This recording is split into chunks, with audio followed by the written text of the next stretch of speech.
ஒருபுறம் சர்வதேச வல்லுநர்கள், ஒருபுறம் அரசியல் வல்லுநர்கள், சர்வதேச இந்த ஜியோ பாலிட்டிக்ஸ் எல்லாம் பேசக்கூடிய வல்லுநர்கள் கூறுவது என்னவென்றால், தொடர்ச்சியாகவே ஈரான் இஸ்ரேலுடைய போரில் அமெரிக்கா உள்ளே வந்தது மிகப்பெரிய தவறாக பார்க்கிறார்கள். என்றால் இந்த இரண்டு நாடுகளும் சண்டையிட்டு கொண்டு இரண்டு நாடுகளும் அமைதியாகிவிட்டால் உடனடியாக இந்த இரண்டு நாடுகளும் சமரச பேச்சுவார்த்தையில் ஈடுபடுவார்கள். ஆனால் இந்த சமரச பேச்சுவார்த்தைக்கு அமெரிக்கா தான் உதவி செய்யும் என அனைத்து நாடுகளும் எதிர்பார்த்த நிலையில் அமெரிக்கா இஸ்ரேலுக்கு பின்னால் இருக்கிறது என்று தொடர்ச்சியாக குற்றச்சாட்டுகளை ஈரான் வைத்து வந்தது உண்மைதான் என்ற அடிப்படையில் அமெரிக்கா இஸ்ரேலுக்கு ஆதரவு அளித்துவிட்டது.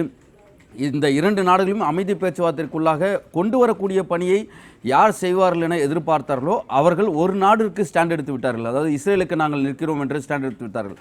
இந்த நிலையில் தான் ஈரானுக்கு யார் யாரெல்லாம் எந்தெந்த நாடுகள் ஆதரவு கொடுக்க போகிறது, ஈரானுக்கு எந்தெந்த நாடுகள் ஆதரவு கொடுத்தால் இது மூன்றாம் உலகப் போராக மாறப்போகிறது என்பதெல்லாம் பொறுத்திருந்து பார்க்க வேண்டிய ஒரு சூழலாக இருக்கிறது. அதே நேரத்தில் இந்த இரண்டு நாடுகளும் சண்டையிடக்கூடிய சூழலில் இரண்டு நாடுகளுடைய பொதுமக்கள் பார்க்க வேண்டியிருக்கிறது. இரண்டு நாடுகளும் அணு ஆயுதம் நீ வைத்திருக்கிறாய், எனக்கு ஆபத்தாக இருக்கிறது என்று இஸ்ரேல் தாக்குதல் செய்கிறது. நாங்கள் அணு ஆயுதம் வைத்திருக்கிறோமோ இல்லையோ, எங்களுடைய இறையாண்மை நாங்கள் பார்த்துக்கொள்கிறோம், நீங்கள் யார் எங்கள் மீது தாக்குதல் நடத்துவது என ஈரான் கேட்கிறது. இந்த இரண்டு நாடுகளுடைய இந்த பிரச்சனையில் மூன்றாவதாக அமெரிக்கா தலையிட்டு தான் தற்பொழுதைய மிகப்பெரிய பிரச்சனையாக இருக்கிறது. ஈரான் மீது நேரடியாக தாக்குதலில் ஈடுபட்டிருக்கிறது அமெரிக்கா.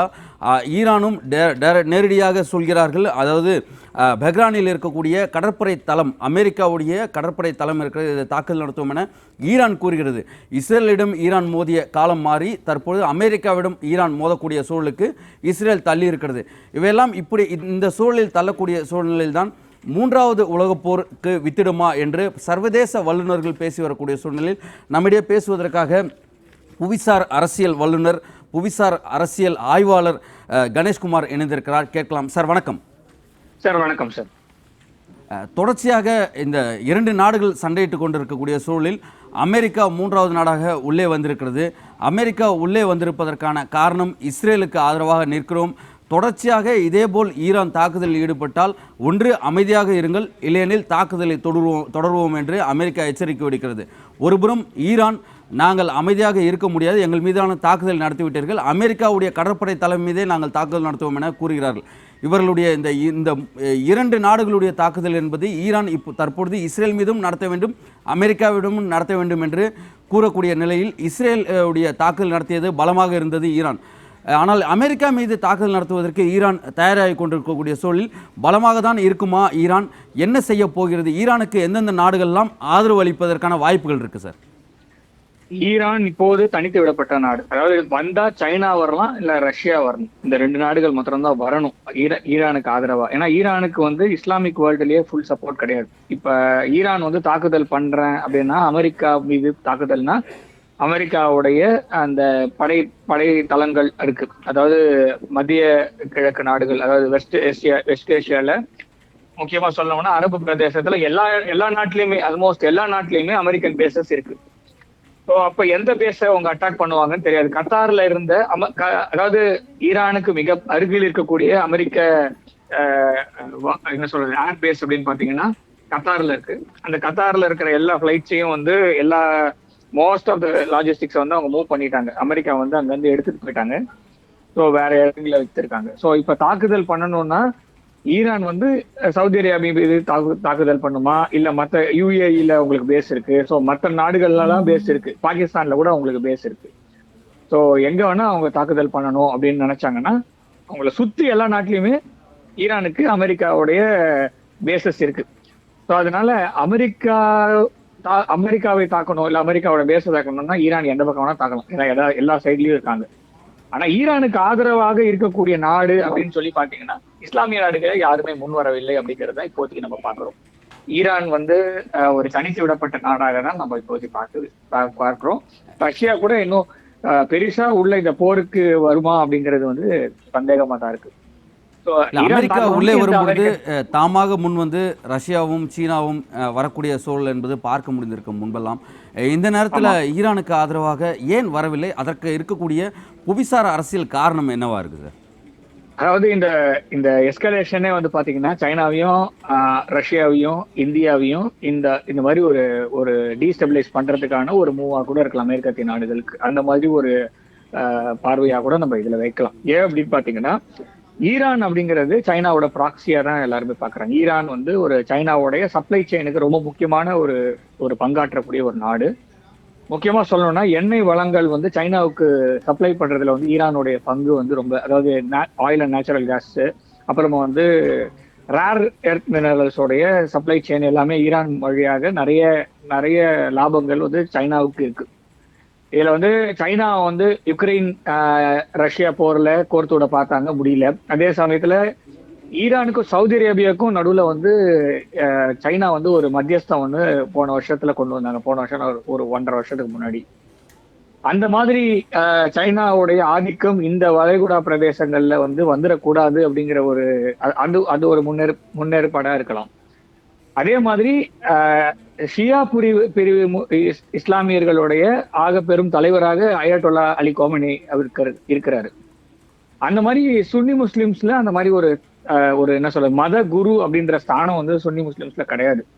ஆனா ஷியா பிரிவுல அவங்க இருக்கிறது வந்து அவங்களுக்கு வந்து ஒரு அச்சுறுத்தலா மற்ற அரபு நாடுகளும் பாக்குறாங்கன்றதுனால இந்த ரெண்டுமே வந்து இந்த ஈரானோடைய ஈரானை டீஸ்டபிளைஸ் பண்ணனா மற்ற நாடுகள்லாம் ஈரானை நம்பி இருக்கக்கூடிய நாடுகளும் ஈரான் மூலமாக வர்த்தகங்களை செய்யும் நாடுகளுக்கும் ஒரு செக், இந்தியா கூட ஒரு செக் வைக்கலாம் அப்படின்ற மாதிரி கூட இருக்கலாம். அதனால இரண்டு நாடுகளுடைய இந்த பிரச்சனையின் காரணமாக இந்தியாவில் என்ன விதமான இந்த பொருளாதார பாதிப்புகள் இருக்குன்னு பார்க்க முடிகிறது என்றால், பெட்ரோல் டீசலுடைய விலை உயரும் பொழுது சாதாரண அந்த 10 ரூபாய்க்கு விற்கக்கூடிய டீயிலிருந்து காய்கறியிலிருந்து உணவகத்தில் இருக்கக்கூடிய உணவு விலை உயர்வது என அனைத்து விலைவாசிகளும் உயர்வதற்கான வாய்ப்புகள் இருக்குது. இப்போ அமெரிக்கா உள்ளே வந்ததன் காரணமாக இந்த போர் உடனடியாக முடியக்கூடிய வாய்ப்புகள் இல்லை என்பது நமக்கு வெட்ட வெளிச்சமாக தெரிகிறது. இதன் மூலமாக பெட்ரோல் இந்த கச்சா எண்ணெய் இந்தியாவிற்கான பாதிப்பு எப்படி இருக்கும்னு நினைக்கிறேன் சார்?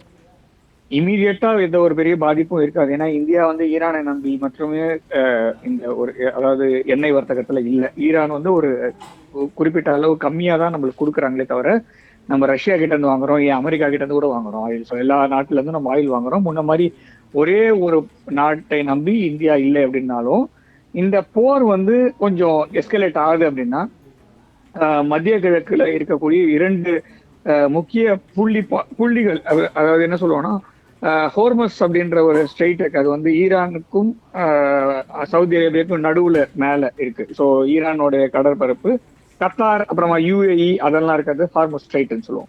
அந்த இடத்த சோக் பண்றாங்க ஈரான் அப்படின்னா, கீழே ரெட்சியை வந்து ஹூத்திஸை வச்சு, ஆல்ரெடி ஹூத்திஸ் என்ன சொல்லியிருக்காங்கன்னா, ஈரான் மீது தாக்குதல் பண்ணா நாங்க வந்து அமெரிக்க கப்பல் படைகளை, அப்புறம் அமெரிக்காவுடைய போர் கப்பல்கள் மற்றும் வர்த்தக கப்பல்களை கூட நாங்க தகர்ப்போம் அப்படின்னு ஈரானுடைய ஒரு ப்ராக்சி அப்படின்னு சொல்லப்படுகின்ற ஹூத்தி ரெபல்ஸ் அப்படின்னு சொல்லிட்டு யமனை ஆட்சி செய்து கொண்டிருக்கிறோம் அந்த அந்த குழுமம் வந்து சொல்லியிருக்கு. ஸோ ஆக மொத்தத்துல இந்த 2 பக்கத்துலயும் நம்மளுக்கு வந்து சோக் ஆயிடுச்சுன்னா, இது ரெண்டுமே வந்து ஆயில் சப்ளை செயின்ல கிட்டத்தட்ட 60%, அதாவது 60% ஆயில் எண்ணெய் வந்து இந்த பாதை வழியா தான் வரணும். அது கப்பல்ல வந்தாலும் சரி, பைப் லைன்ல வந்தாலும் சரி. ஸோ இதை சோக் பண்ணாங்கன்னா, ஸோ உலகம் முழுக்க இருக்க எல்லா நாடுகளிலுமே எண்ணெய் விலை உயரும். நம்மளுக்கு மாத்திரம் இல்லை, அது வந்து ஒரு என்ன சொல்றதுன்னா உலக முழுக்க ஒரு ஸ்தம்பிக்கக்கூடிய நிலைமையை ஏற்படுத்த முடியும். ஆனா இது வரைக்கும் ஈரான் வந்து அதை பத்தி பேசவே இல்லை. ஈரான் வந்து பதிலடி கொடுப்போம் தான். அது கடைசியா ஒரு துருப்பு சீட்டு அவங்க கிட்ட இருக்கு. ஆனா இந்த துருப்பு சீட்டு உள்ள இறங்குச்சுன்னா, நீங்க சொல்ற மாதிரி எல்லா நாட்டோடைய அத்தியாவசிய, நான் சொல்றது பால் உற்பத்தி, பால் கொள்முதல்ல இருந்து எல்லாமே பாதிக்கப்படும். ஸோ பால் விலையில இருந்து எல்லாமே உயரும். ஏன்னா சப்ளை செயின் முழுக்க ஆயில் நம்பிதான் இருக்கு அப்படின்னா, ஆயில் விலை ஏறுச்சுன்னா எல்லா விலையும் ஏறும். ஸோ அந்த மாதிரி நிலைமைக்கு மற்ற நாடுகள் ஒத்துப்பாங்களான்னு தெரியாது. ஸோ ஆனா உலகம் முழுக்க ஒரு ஆயிலோடைய பிரைசஸ் வந்து டிராஸ்டிக்கா இன்க்ரீஸ் ஆகும் ஒரு மாசம் கழிச்சு. இந்தியாவிலையும் அதற்கான எதிர்வலிகள் கண்டிப்பா தெரியும். இதுக்கு மேல ப்ரோலாங் ஆச்சுன்னா அப்படிதான் நான் பார்க்குறேன். இதே சூழலில் ஈரானும் இஸ்ரேலும் இதேபோல் மோதிக்கொண்டே இருப்பதன் காரணமாக அமெரிக்கா உள்ளே வந்து விட்டது. வேறு எந்தெந்த நாடுகள் ஈரானுக்கு ஆதரவு கொடுக்க போகிறது என்று தெரியாத சூழ்நிலையில் ஏன் பல நாடுகள் இதில் அமைதி காத்து கொண்டிருக்கிறார்கள்? அமெரிக்கா எடுத்திருக்கக்கூடிய நிலைப்பாட்டை இஸ்ரேலுக்கு எடுக்கிறேன் என நிலைப்பாடு எடுக்கிறார்கள். ஆனால் இந்தியா உள்ளிட்ட பல்வேறு நாடுகளும் யாருக்கு ஆதரவு நிலைப்பாடு அளிக்கிறோம் என்று கூறாமல் நடுநிலை வைப்பதற்கான காரணம் என்ன? ஒருபுறம் இஸ்ரேலிடம் இராணுவ தளவாடங்களும் தொழில்நுட்பமும் வாங்குகிறோம், மறுபுறத்தில் ஈரானிடம் பெட்ரோல் வாங்குகிறோம் என அமைதி காக்கிறதா பல நாடுகள்? இல்லை எதனால அமைதி காக்கிறாங்க? அதில் இருக்கக்கூடிய அரசியல் என்ன? அப்படி கிடையாது. இல்ல நீங்க வந்து நம்ம வந்து மேற்கத்திய நாடுகள் மாதிரி கிடையாது. நம்மளுக்கு வந்து மற்ற நாடுடைய உள்நாட்டு விவகாரங்களை நம்ம தலையிட மாட்டோம். மற்ற நாடுகள் அவங்களுடைய பார்ட்னர்ஸையும் அவங்களுடைய எதிரிகளையும் அவங்களே தான் டிசைட் பண்ணிப்பாங்க. நாம உள்ள போறணும்னு அவசியம் இல்லை. இந்தியாவோட நிலைப்பாடு. இப்ப சைனாவுக்கும் ஈரானுக்கும் ஒரு நல்ல தொடர்பு இருக்கு. இதுல வந்து சைனா வந்து இப்ப நாம வந்து ஈரானுக்கு போய் வழிய போய் உதவி செய்யணும் அப்படின்ற ஒரு எண்ணமோ இல்ல ஒரு அழுத்தமோ இப்போதைக்கு நம்மளுக்கு இல்லை. ஏன் இல்லை அப்படின்னா நாம டைவர்சிஃபை பண்ணிட்டோம். நாம சொல்லிட்டோம் இந்த போர் வந்து எஸ்கலேட் பண்ணாதீங்க, இதை நிறுத்துங்க அப்படின்றது ஈரானுக்கு வந்து முதல் நாளே சொன்னாச்சு. அதாவது அவங்க தாக்குதல் பண்ண உடனே சொல்லியாச்சு. ஸோ அதற்கு மேல் எதற்காக ஈரான் வந்து பதில் தாக்குதல் கொடுப்போம் மாற்றி மாற்றி பேசிட்டே இருந்தாங்கன்னா, இப்ப வந்து அமெரிக்கா வந்து சைனாவை இந்த போருக்கு இழுக்கிறது. இந்தியா உள்ள போறணும்னு அவசியம் இல்லை. அதாவது நாம வந்து இந்த சமயத்துல நம்ம சைலண்டா இருக்கிறது வந்து நம்மளுடைய நல்லது. ஏன்னா நாளைக்கு பாகிஸ்தானுக்கும் இந்தியாவுக்கும் ஒரு எஸ்கலேஷன் வருதுன்னா ஈரான் எந்த பக்கம் நிற்பாங்க அப்படின்றது நம்மளுக்கு ஒரு பாயிண்டா இருக்கு. இப்ப ஆபரேஷன் சிந்தூர் நடந்தது. ஆபரேஷன் சிந்தூர் நடக்கும் போது இந்தியா வந்து பாகிஸ்தானுடைய ராணுவ தளவாடங்கள் மீது தாக்குதல் நடத்த ஆரம்பித்த பிறகு உடனே ஈரான் கிட்ட இருந்து வந்த வார்த்தை என்னன்னா, இந்த போரை உடனே நிறுத்துங்க, இந்த எஸ்கலேஷன் நிறுத்துங்கன்னு ஈரான் சொல்லுது. ஸோ அதே மாதிரி நம்மளும் சொல்லிட்டு போறது தான் நல்லதே தவிர, ஏன்னா பாகிஸ்தானும் ஈரானும் ஒன்று சேர்வதற்கு பல சாத்தியக்கூறுகள் இருக்கு. ஏன்னா 1971 இதே மாதிரி இந்தியாவுக்கும் பாகிஸ்தானுக்கும் ஒரு போர் மூண்ட போது ஈரான் பாகிஸ்தான் பக்கம் தான் நின்றது. அது வந்து இஸ்லாமிக் ஆர்கனைசேஷன் ஆஃப் இஸ்லாமிக் கோஆபரேஷன்ல பாகிஸ்தான் முதல்ல சொல்லும் போது என்ன சொல்லுச்சு அப்படின்னா, இந்தியாவுக்கு எதிராக ஒரு ஆர்கனைசேஷனா நம்ம வந்து நிக்கணும் அப்படின்றத வந்து அவங்க வலியுறுத்தினாங்க. ஏன்னா பங்களாதேஷோட பிரிவினை போது அவங்க சொன்னது என்னன்னா, நாங்க சின்ன நாடு, எங்க கிட்ட வளம் எல்லாம் எதுவும் கிடையாது, எண்ணெய் வளம் எல்லாம் கிடையாது, ஆனா ஒவ்வொரு பாகிஸ்தானோட ரத்தத்தையும் கொடுத்து நாங்க வந்து இஸ்லாமை காப்பாற்றுவோம் அப்படின்னு சொன்னாங்க. ஆனா அதுக்கப்புறமா 1979 அப்புறமா ஈரான் வந்து பாகிஸ்தானுக்கு எதிராக நின்னது. ஓகேவா? ஏன்னா பாகிஸ்தான் வந்து மேற்கத்திய நாடுகளோட செல்ல பிள்ளை. ஆனா இப்ப மீண்டும் 2025 பாகிஸ்தானுக்கும் ஈரானுக்கும் ஒரு அமைதி, பாகிஸ்தானுக்கும் ஈரானுக்கும் ஒரு நெருக்கம் உண்டாவதற்கான வாய்ப்புகள் இருக்கு. ஸோ அப்படி இருக்கும் போது இந்தியா வந்து தன்னை தானே பாதுகாப்பதற்கு என்ன முடிவு எடுக்கணுமோ அதை மாத்திரம் தான் எடுக்கணுமே தவிர, அந்த போர் நம்மளுடைய போர் அல்ல. நம்மளுடைய போர் பாகிஸ்தானோட இருக்கு already. Operation Sindoor is still on. அப்படி இருக்கும்போது நாம நம்மளை டிஃபெண்ட் பண்றதுக்கு, நம்மளை வந்து பாதுகாத்துக்கிறதுக்கும், நம்மளுடைய நட்பு நாடுகளை யார் அப்படின்றத டிசைட் பண்ணி நம்ம வேலையை பார்க்கணுமே தவிர, அந்த நாட்டோடைய போருக்கு இந்தியா தலையிடத்துக்கு தேவையே இல்லை அப்படிங்கறத என்னோட பார்வையா இருக்கு. நிச்சயமாக இந்த நேரத்தில் இந்த இரண்டு நாடுகளும் மோதிக்கொள்ளக்கூடிய சூழலில் அமெரிக்கா உள்ளே வந்து ஆதரவு கொடுக்கக்கூடிய சூழலில் உங்களுடைய கருத்துக்களையும் பதிவுகளையும் இந்த நேரத்தில் வந்து எங்களோட கலந்துரையாடுறதுக்கு மிக்க நன்றி கணேசர். நான் பார்த்திருக்கலாம், கிட்டத்தட்ட இந்த வந்திருந்த வல்லுநர்கள் கூறக்கூடிய இரண்டு கருத்துக்கள் மிக முக்கியமாக இருக்கிறது. இஸ்ரேல் ஈரான் இந்த இரண்டு